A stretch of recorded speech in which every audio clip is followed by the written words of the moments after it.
Watazamaji, na moja kwa moja tuelekee kaunti namba 33 ambapo uchaguzi mdogo wa eneo la Emurua Dikir huko Narok unaendelea vyema katika wadi 4 za Magondo, Kapsasian, Elkerin na Olmasani.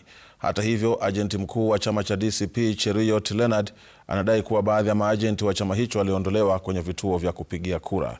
Wawaniaji watano wanamenyana kumrithi aliyekuwa mbunge wa eneo hilo Johana Ngeno. Mwanahabari wetu Melita Ole Tenges ameweka kambi katika sehemu hiyo na sasa tunaungana naye mubashara atupashe jinsi hali ilivyo kufikia sasa. Tenges.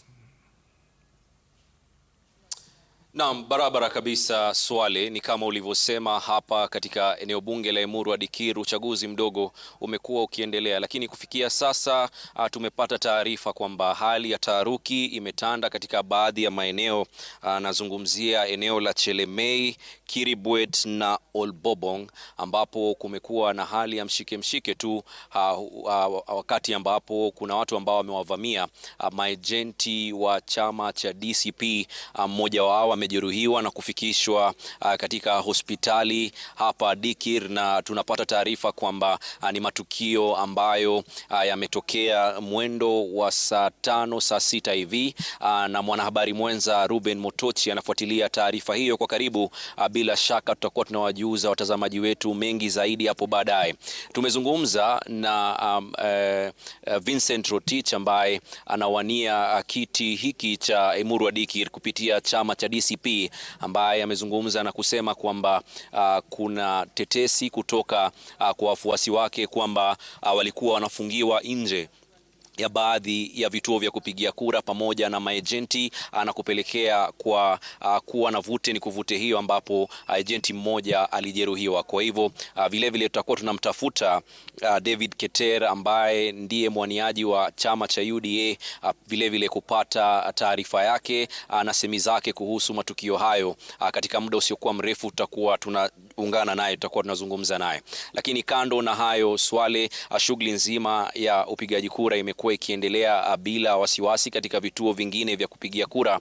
Eneo bunge hili la Emurua Dikir lina vituo 94 za kupigia kura, na hii leo watu ambao walitarajiwa kujitokeza kupiga kura ni watu 44,353.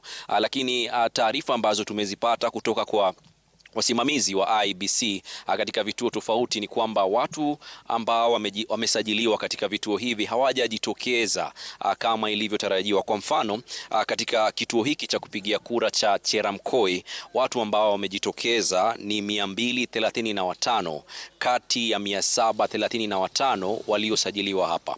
Kwa hivyo unaona kwamba ni watu 500 ambao hawajafika kupiga kura katika kituo hiki pekee, na vile vile tulishuhudia hilo katika baadhi ya vituo tulivyo zuru kama vile Soget ambapo tumetoka muda mchache uliopita. Idadi ya watu ilikuwa 108 ambao wamefika kupiga kura kati ya watu 411 ambao wamesajiliwa katika kituo hicho. Kwa hivyo kuna hali hiyo ambayo inashuhudiwa. Watu ni wachache, wapiga kura ni wachache mno ambao wanajitokeza katika wadi 4 za eneo bunge hili, Olmasani, Elkerin, Mogondo na Kapsasian kama ulivyotaja. Vitanza ndimi Swale kutoka eneo bunge hili la Emurua Dikir.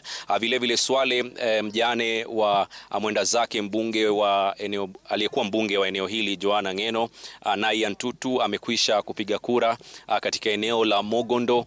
Vile vile David Keter wa UDA amekwisha kupiga kura katika eneo la Chelemei, na pia wapiga kura wawaniaji wengine watatu ambao wako katika kinyang'anyiro hichi, Desma Cherono wa chama cha PNU, Gideon Koech NVPK na Kenneth Kiprono wa RLP vile vile wanatarajiwa kupiga kura katika maeneo tofauti katika vituo vyao vya kupigia kura. Kwa hivyo kufikia sasa shughuli ya kupiga kura haijakuwa na mtafaruku, ila ni shughuli hiyo au matukio hayo ya taharuki ambayo tumepata kuelezwa katika maeneo ya Kiribwet, Chelemei na Olbobong ambayo yamepelekea kujeruhiwa kwa maajenti wa chama cha DCP. Swale. Melita Ole Tenges kutoka Emurua Dikir.